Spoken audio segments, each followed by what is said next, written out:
வாங்க. பச்சை பருப்பும் வெந்தயமும் நம்ம ஊற வச்சுருக்கோம். 3 மணி நேரம் ஊற வச்சுருக்கோம். அது பார்த்திங்கன்னா அரிசி கவுனி தண்ணியில் ஊற வச்சுருக்கேன். ஒரே ஒரு வெங்காயம் போட்டு, சின்ன வெங்காயம் போட்டு நல்லா அரைச்சிக்கிறோம். தண்ணி தான் நான் அரைச்சிருக்கேன். இது ஒரு பவுலில் மாற்றிட்டு ஒரு 10 to 20 மினிட்ஸ் விட்டிங்கன்னா இந்த மாதிரி நல்லா திக்காகிடும், திக் பேஸ்ட் ஆகிடும். அப்போ வந்து நம்ம ஹேருக்கு அப்ளை பண்ணலாம். என்னோடய ஹேர் பார்த்திங்கன்னா ஃப்ரிஸி ஹேர் மட்டும் இல்லாமல் ரொம்ப ஹேர் ஃபால் இருக்கும்.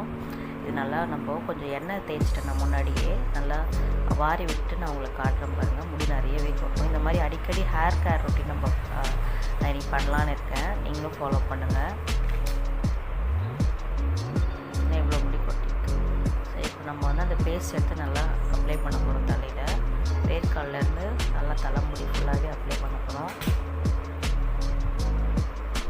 அப்ளை பண்ணிவிட்டு ஒரு 1 hour அந்த மாதிரி ஊற வச்சிடணும். ஃபுல்லாகவே ஊற வச்சு நம்ம வாஷ் பண்ணி பார்த்தோம்னா நல்லா 2 daysக்கு நல்லாயிருக்கும். ஹேர் சில்கியாக, அதே மாதிரி கொட்டுறதும் கொஞ்சம் ஸ்டாப் ஆகும். ட்ரை பண்ணி பாருங்கள். தேங்க்யூ.